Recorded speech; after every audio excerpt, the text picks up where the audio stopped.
Hey guys, and welcome back to the second to last episode of Let's Talk About, where we're covering all of the brand new NLC Div 1 teams and their brand new rosters for the spring split of 2022.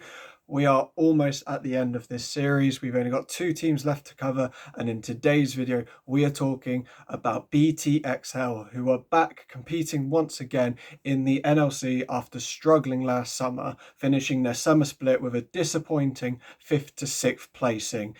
In playoffs, they lost to Riddle in those playoffs, so obviously will want to come into this split looking for a revenge. The organisation used the off-season and the change of format to really press this reset button and come back stronger than ever with a combination of some very familiar faces to the XL brand and also some brand new faces as well, that have replaced some of the kind of more stable parts of what we've known BTXL to look like. Let's start with the top lane. So in the top lane sees Cries make the transition from their LEC team to now their academy team after he played the last three splits for the main roster in the LEC. Having not the best of results in LEC with XL, it would be easy to kind of discount Cries as not a good top laner or not up to the kind of scratch. But he's someone that has obviously gained very valuable experience playing against the best that Europe has to offer. So we're definitely looking to prove himself this split that he belongs back in the LEC. Another player that we can talk about who has some very similar stuff going on, the same as Cries, is Dan, who also will see this split as definitely something that he's got a point to prove. He also made an appearance for the XL's main team in LEC. He played alongside Cries in the spring of 2021, and also for parts of the summer of 2021, where he was eventually moved to the academy team mid-split, and replaced by Marcoon. Dan is obviously reunited by Cries, and has decided to stay with the UK organisation in hopes of establishing XL's kind of status as the best team in the NLC once again.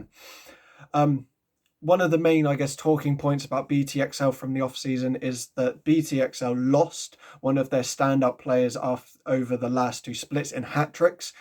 He has obviously gone over to the French team, KOI, who have obviously been playing the show matches against K Corp, and he's been doing fantastic for that organization. So he'll be very fun to watch in the LVP. So I mean, the biggest question on everyone's lips for this BT roster is how do they kind of fill the void that has been left by a player like Hatrix? Well, BTXL have gone out and they've picked up ex Galacticos Korean mid laner Eminez. He played for Galacticos, obviously, in the TCL, so the Turkish series, and he placed third to fourth in playoffs for that Turkish organisation, finishing third in the actual main split himself. Before that, Eminez has played in the LCK Academy series in the April of 2021 for Shadow Corp, and he has also played in the OPL for the eventual 2020 winners, Legacy Esports, where he played 10 games for that team, and then got replaced by Tally, who some of you might recognise from his Worlds appearances. But he's obviously someone that's had pretty decent levels of experience. LCK Academy, he's played in the OPL and has played for a winning OPL team, and also he's played in the TCL and done really well in the TCL. So I'm very excited to seeing him. Obviously, not watched too much TCL, so it'll be very, very interesting to watch him on a more regular basis now he's in the NLC. Moving on to the brand new bot lane of BTXL, and it's a very similar story to the mid lane kind of changes.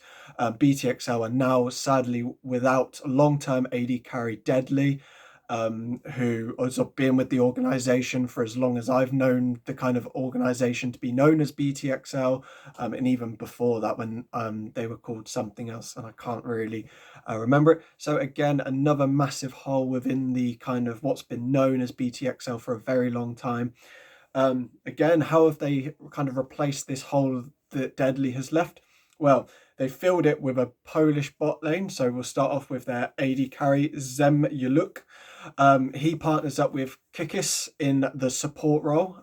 Obviously, Zemyuluk joins the British organisation off the back of a varied multiple of Ultraliga splits under his belt. Most recently, he played for Illumina Gaming, where they placed second in playoffs, just losing out to PDW in the finals.